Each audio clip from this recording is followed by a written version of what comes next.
Hello student, welcome in chemistry class. Today we are discussing about next chapter which one is the chemical kinetics.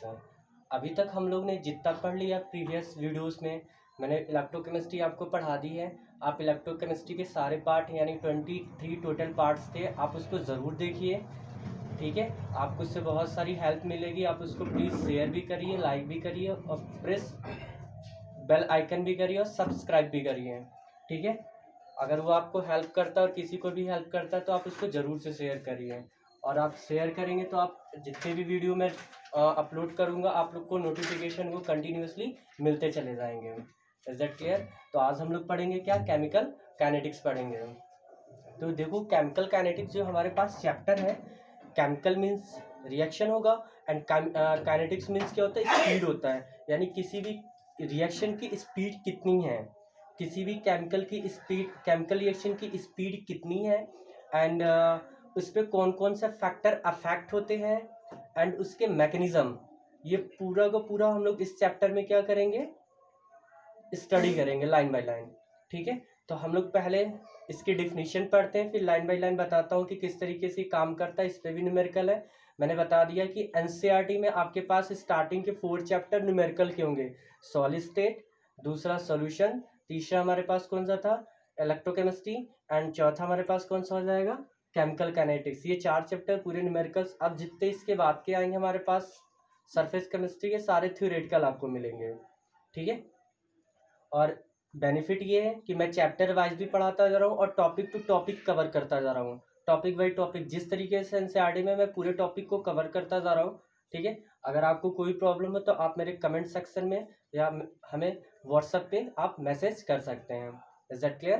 तो आप देखो क्या करना है। अब मैं बताता हूँ केमिकल काइनेटिक्स का मीन्स। मैंने बता दिया कि ऐसे रिएक्शन जिनकी स्पीड पे डिपेंड करे। हम लोग ऐसे केमिकल रिएक्शन पढ़ेंगे जिसका स्पीड हम लोग आइडेंटिफाई कर लें।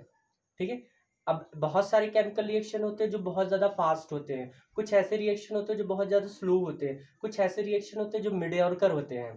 ठीक है, तो बहुत ज़्यादा जो फास्ट होंगे उसके भी आप स्पीड लेबोरेटरी में नहीं फाइंड आउट कर सकोगे, तो वैसे रिएक्शन हम लोग को नहीं पढ़ने हैं। ठीक है, बहुत स्लो रिएक्शन भी होंगे तो वो भी लेबोरेटरी में फाइंड आउट नहीं होंगे। जैसे मैं एग्जाम्पल देता हूँ, बहुत फास्ट रिएक्शन में आयनिक स्पीसीज होते हैं, आयनिक रिएक्शन होते हैं। आयनिक में नो बॉन्ड ब्रेकिंग होता है, बॉन्ड का ब्रेकिंग नहीं होगा। जब ब्रेकिंग नहीं होगा तो वो तुरंत क्या होगा, प्रेसिपिटेट दे देगा। जैसे नहीं होता कोई कंपाउंड स्टार्टिंग में आप मिलाया तुरंत उसका पीपीटी बना के दे दे रहा है। ठीक, तो वहाँ पे बॉन्ड का ब्रेकिंग नहीं होता, वो आयनिक होता है। तो आयनिक जितने भी मैक्सिमम रिएक्शन जो होते हैं वो क्या होते हैं, फास्ट होते हैं। तो हम लोग लेबोरेटरी में नहीं कर सकते, उनकी रेट ऑफ रिएक्शन को फाइंड आउट नहीं कर सकते, तो यहाँ पे हम लोग उसको हटाएंगे। सेकंड बात करूँ कि अगर बहुत स्लो की बात करूँ तो बहुत स्लो में रस्टिंग ऑफ आयरन। अगर रस्टिंग ऑफ आयरन की बात करें तो वो भी क्या होता है, हमारे पास बहुत साल लग जाते हैं रस्ट होने में। तो केमिकल रिएक्शन बहुत ही स्लो होते हैं। ठीक है, तो हम लोग को उसको भी नहीं पढ़ना। हम लोग को उस तरीके के रिएक्शन पढ़ने हैं जो मीडियोकर हो, जिसका रेट ऑफ रिएक्शन हम लोग आइडेंटिफाई कर सके लेबोरेटरी में। तो कुछ आते हैं मीडियोकर रिएक्शन। ठीक है, तो हम लोग उन्हीं की क्या करेंगे, स्टडी करेंगे। तो पहले हम लोग देख लेते हैं यहाँ पे डिफिनीशन क्या होता है। तो मैंने यहाँ पे सिंपल बताया केमिकल काइनेटिक्स की definition. The branch of chemistry which deal with the rate of chemical reaction, the branch of chemistry which deal with the rates of chemical reaction and the factor which influence the rate of reaction. मैंने already बताया कि आपको speed भी पढ़नी है और कौन से फैक्टर इन्फ्लुएंस करते हैं and the mechanism by which the rate proceed, और ये भी बताना है उसका मैकेनिज्म किस रेट से वो क्या कर रहे हैं, प्रोसीड कर रहे हैं।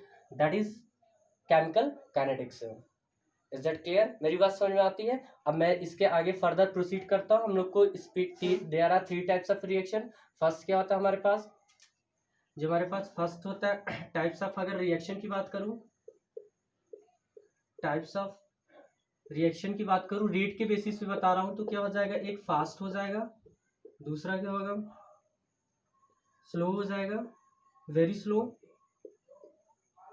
वेरी स्लो, और थर्ड क्या होगा हमारे पास, मीडियोकर।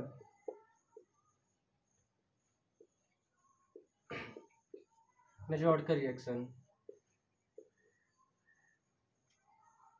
ठीक है, अब देखो वेरी फास्ट में क्या होंगे हमारे पास, आयनिक स्पीसीज हो जाएंगे, आयनिक रिएक्शन। कौन से रिएक्शन हो जाएंगे हमारे पास, आयनिक रिएक्शन हो जाएंगे। जब आयनिक रिएक्शन होता है हमारे पास क्या हो जाएगा, वो वेरी फास्ट होगा। जैसे सपोज कर लो कोई रिएक्शन आप बताओ जिसमें कोई पीपीटी फॉर्म हो जाए, इस तरीके कोई रिएक्शन आप बताइए। तो मैं इस तरीके से एग्जांपल लिखता हूँ, जैसे AgNO3 प्लस NaCl। ये देखो ये आयनिक की, ये तुरंत क्या हो जाएगा, AgCl का पीपीटी देगा और NaNO3 का फॉर्मेशन देगा। ठीक है, तो ये रिएक्शन हम लोग को नहीं पढ़ने, क्योंकि इसके रिएक्शन इतने फास्ट होंगे इसके आइडेंटिफाई नहीं कर पाएंगे। अब बात करें वेरी स्लो रिएक्शन की। वेरी स्लो रिएक्शन में क्या होगा, rusting of iron, rusting of iron होगा। ठीक है, अगर मैं थर्ड की बात करूँ तो थर्ड में हमारे पास मीडियोरकर रिएक्शन में कुछ ऐसे रिएक्शन होते हैं, जैसे एथिल एसीटेट का NaOH के साथ reaction, ethyl acetate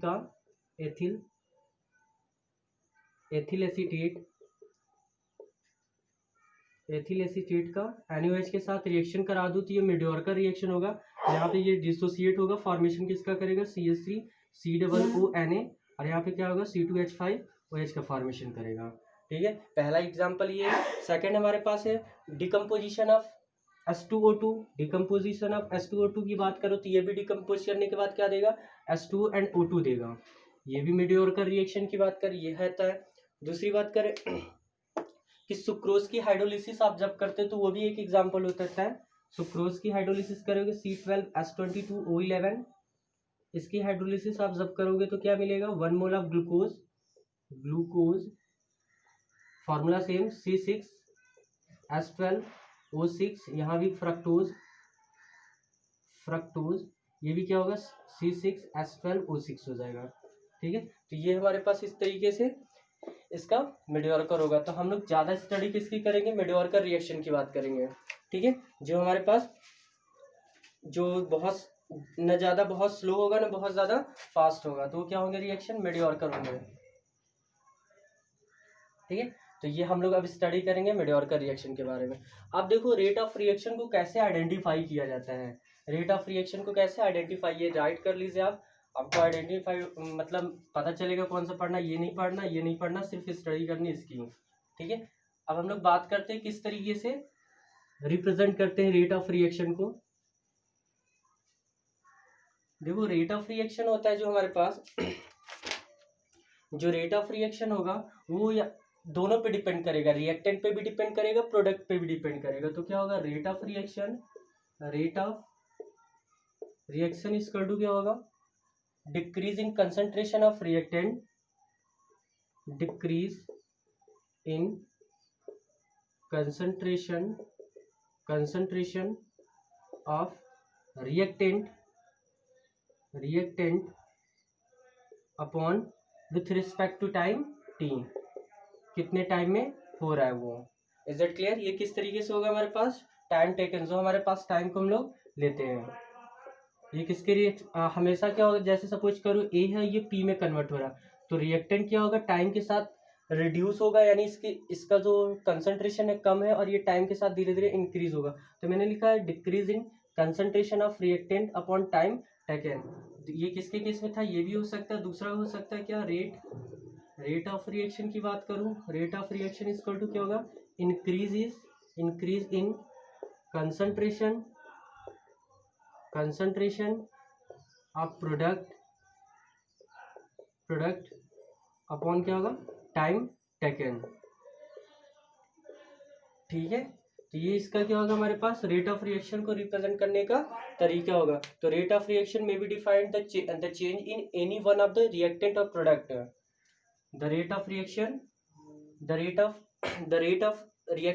the change in any one of the reactant and product, किसी भी एक रिएक्टेंट या प्रोडक्ट में जो चेंजेस होते हैं, तो यहाँ पे डिक्रीज होगा तो चेंज भी आप फ्रंट पे लगा सकते हो, डिक्रीज इन कंसंट्रेशन। ठीक है, जो चेंजेस होंगे वो काम कर जाएगा।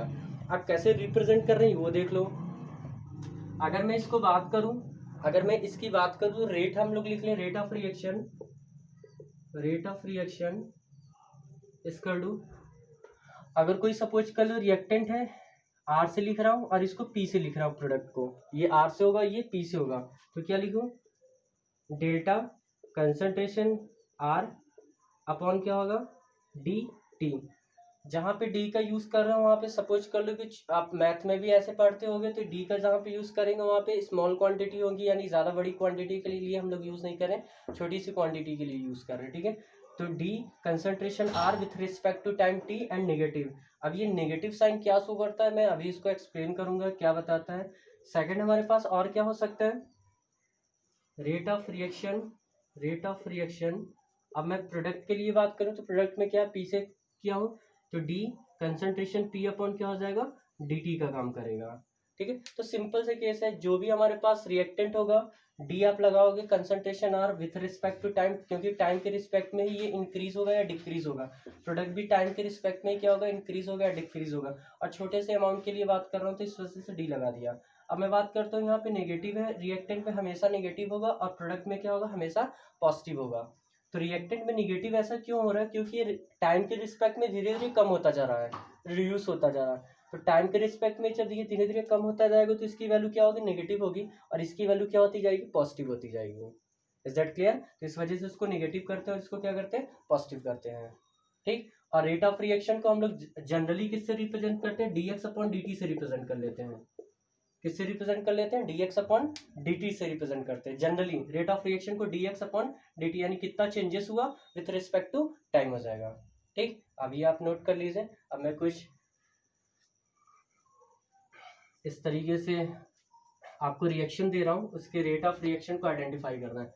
आप देखो, जैसे मैं यहाँ पे लिखता हूँ एक रिएक्शन लिखता हूँ, सपोज कर लो a प्लस बी इसका टू पी आ रहा, इसका आपको रेट ऑफ रिएक्शन राइट करना है। तो रेट ऑफ रिएक्शन क्या होगा, dx upon dt, dx upon dt इसका टू क्या हो जाएगा हमारे पास, concentration of a upon dt with respect to, क्योंकि रिएक्टेंट होगा सभी माइनस में होगा, इक्वल हो जाएगा minus concentration of b with respect to time t होगा, इक्वल क्या हो जाएगा, plus d concentration p upon with respect to time t।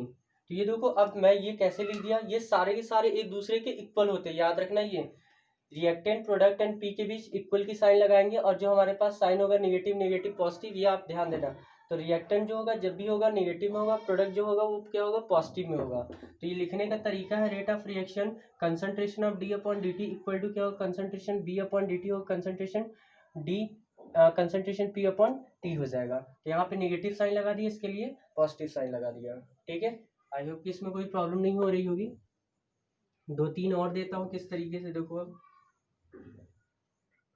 अगर मैं बात करूँ PCl5, ऐसे दे दूंगा, मैं एग्जांपल ले लेता हूँ।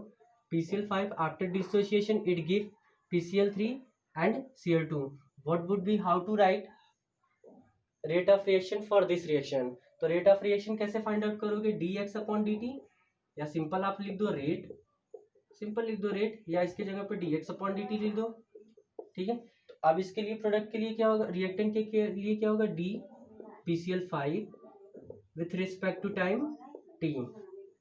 क्लियर, बात समझ में आ रही। इक्वल क्या हो जाएगा, अब प्लस यूज होगा, d concentration PCl3 with respect to time dt। Is that clear. Last होगा हमारे पास plus d concentration of chlorine with respect to time t। ये लिखने का तरीका हो जाएगा। क्लियर, इतनी बात समझ में आती है, बोलो, ठीक है। अब इसको आप नोट करते जाइए। अब आपके पास बहुत सारे ऐसे एग्जाम्पल होंगे। अब मैं बात करते हैं नए टाइप के एग्जाम्पल की। जैसे सपोज कर लो जिसमें स्टिचियोमेट्रिक कोफिशिएंट हो, फ्रंट में नंबर ऑफ मोल्स हो। जैसे एक एग्जाम्पल देता हूँ, जैसे AA BB BB CC and DD ऐसे हो, ठीक है। अब इस केस में क्या करेंगे, ये क्या है हमारे पास, स्टिचियोमेट्रिक कोफिशिएंट नंबर ऑफ मोल। इसके लिए लिखने का तरीका देखो क्या होता है, रेट को जब इस तरीके से स्टिचियोमेट्रिक कोफिशिएंट होता है तो ये क्या होता है, रेसिप्रोकल में आ जाता है, यानी अपॉन में आ जाएगा। तो सेम कंडीशन 1/a माइनस क्यों लगाया गया, रिएक्टेंट है, टाइम के रिस्पेक्ट में धीरे धीरे कम होगा, तो 1/a इसको नीचे कर देंगे, और same thing d concentration a upon dt। समझ में आ गई बात। इक्वल क्या हो जाएगा, सब में इक्वल लगाएंगे जहां जहां रहेगा, minus 1/b d concentration b upon क्या होगा, with respect to time t हो जाएगा। इसको हटा देना, 1 यहाँ पे डायरेक्ट कंसंट्रेशन लिख देना। क्लियर, इतनी बात समझ में आती है। नेक्स्ट ये प्लस लगेगा, plus 1/c concentration c with respect to time t, clear. Equal क्या होगा, plus 1/d concentration d with respect to time t।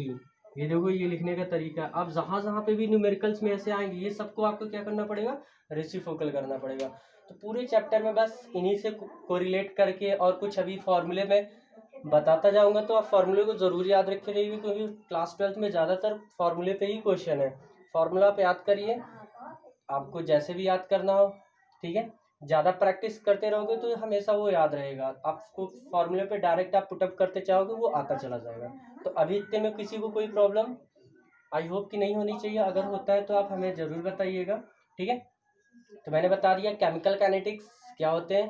Factor affecting में अभी नहीं बताऊँ, अभी आगे चलूँगा किस तरीके से रेट को आइडेंटिफाई करते हैं, कैसे राइट करते हैं। तो राइट करने का तरीका ये, इसमें दो का मैंने टाइप बताया, एक नॉर्मल कंडीशन बताया और एक जिसमें स्टिचियोमेट्रिक कोफिशिएंट था वो बताया, ठीक है। Thank you to all. आप सभी लोग सब्सक्राइब करें, ठीक है, लाइक करें एंड बेल आइकन को प्रेस भी करें। हो सकता है ये किसी को काम करे तो आप ज़रूर इसको शेयर करिए, ठीक है। Thank you so much.